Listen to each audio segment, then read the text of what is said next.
mean, our world is about to be transformed by AI and other emerging technologies in ways that I think it's hard for people to fully grasp, socially, culturally, economically, in terms of education, in terms of news media, in terms of the financial services industry, the criminal justice sector, you name it.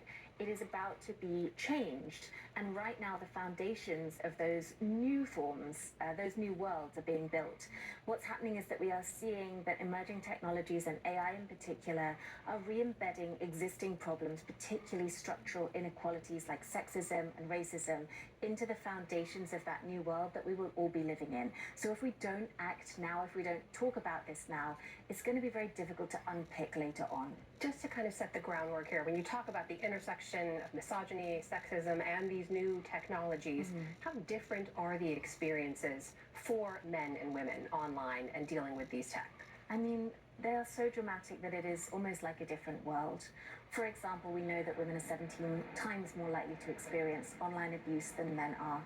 If we look at some of the forms of tech that are used to facilitate abuse, this is an overwhelmingly gendered problem. For example, deepfake technology. We know that 96% of all deepfakes created are non-consensual pornography, and we know that 99% of those are of women. In fact, most of these tools don't even work if you put in a picture of a man's body.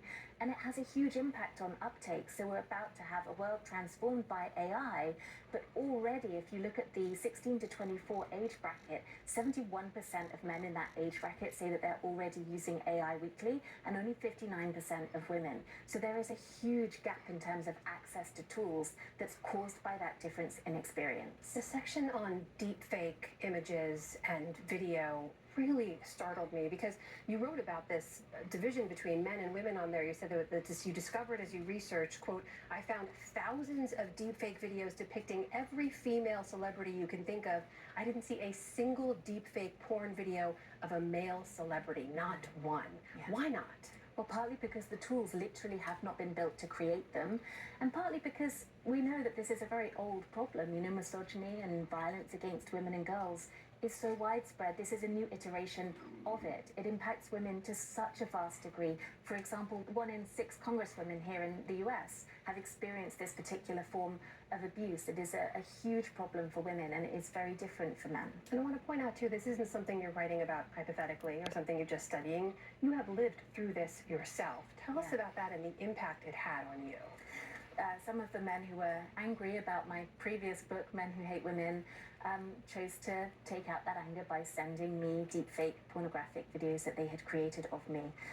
These videos are highly realistic. It is somebody who has taken your likeness, your face exactly as it is, and a video that looks seamlessly as if it is your body, and then chosen to create hugely abusive pornographic material, which you then, not only watching it is like a gut punch, a huge shock, but you also know that that person may have shared it, may have spread it across the internet, may have posted it on different websites, that other men, hundreds of other men, may have downloaded it, may have kept it. It is something that is utterly violating and utterly beyond your control. And if it is so impactful for me, as somebody who is, you know, pretty seasoned in this space, sometimes I'll get 200 death threats on a bad day. I'm used to this stuff. 200 death threats? On a bad day, you can get maybe 200 rape threats and death threats. So I already know about this stuff. So imagine the impact on a schoolgirl who's 11 years old.